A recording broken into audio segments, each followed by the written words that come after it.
It's one of the most closely eyed Senate campaigns in years, and one of the most confounding.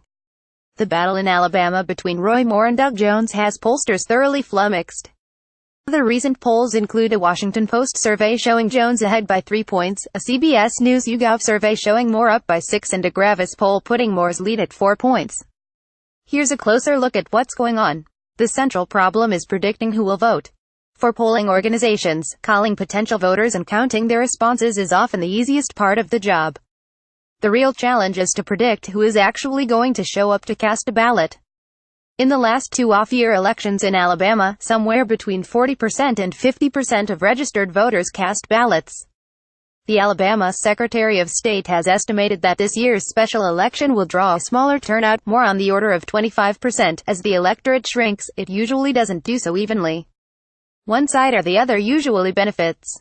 Pollsters need to adjust their results to take into account who is most likely to turn out.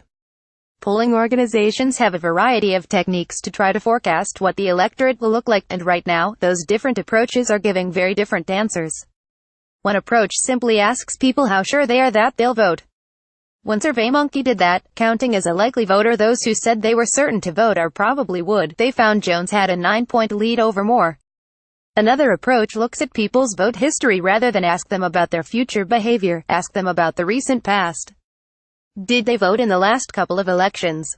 One SurveyMonkey defined as likely voters those who reported that they had voted in 2014 plus those who were too young in 2014 but said they were certain to vote this time. Moore led by 3 points.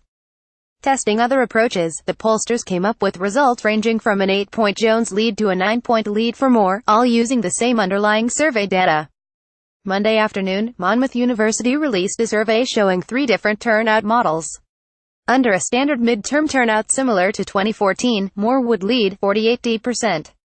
A higher turnout, more similar to a presidential year, would yield a lead for Jones.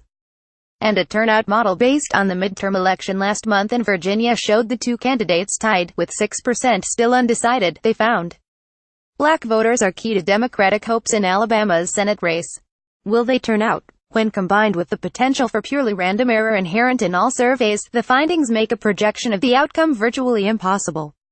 Mark Blumenthal, SurveyMonkey. Most of the time, pollsters have a pretty good idea of who will show up. Elections tend to follow predictable patterns. Those patterns don't exist in this case. It's a special election, with nothing else on the ballot in much of the state being held in December, which is not a typical election time. So past voter history isn't as useful as usual. That alone would greatly complicate predicting who will vote. On top of that, Moore is a polarizing candidate with some deeply committed followers but also many Republicans who disapprove of him. And the multiple accusations by women who say he pursued them when they were teenagers add a whole additional layer of complexity. The 2 most recent polls, conducted by telephone with live interviewers, who called both cell phones and landlines, were the ones done by Fox and the Washington Post.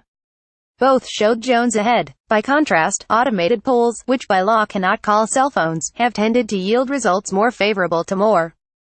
Pollsters who use automated techniques, which are much cheaper than live interviewer polls, have a variety of ways to adjust for the limitations of their methodology, but it's possible that this time around, they are missing a significant part of the electorate.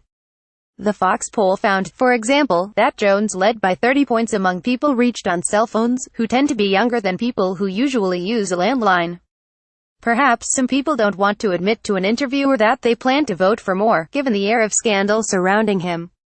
In that case, the automated polls could be more accurate in showing Moore leading. On the other hand, Moore's supporters don't seem shy about stating their position, as reporters on the ground in Alabama have found. And it's also possible that some longtime Republicans don't want to admit to a pollster that they're planning to vote for a Democrat. Everyone wants to know who's going to win, but forecasting the outcome isn't the only reason, or even the main reason, for polling. Polls also tell us a lot about which voters are backing which candidate. Younger Alabamians, especially younger women, favor Jones by a big margin, for example. Repeated polls can show how a race develops over time. And polls can also tell us a lot about which issues have had an effect on voter opinions. As a result, they serve as a check on the self-serving spin that voters inevitably will hear starting Tuesday night, once the actual results are counted. Also, black voters are key to Democratic hopes in Alabama's Senate race.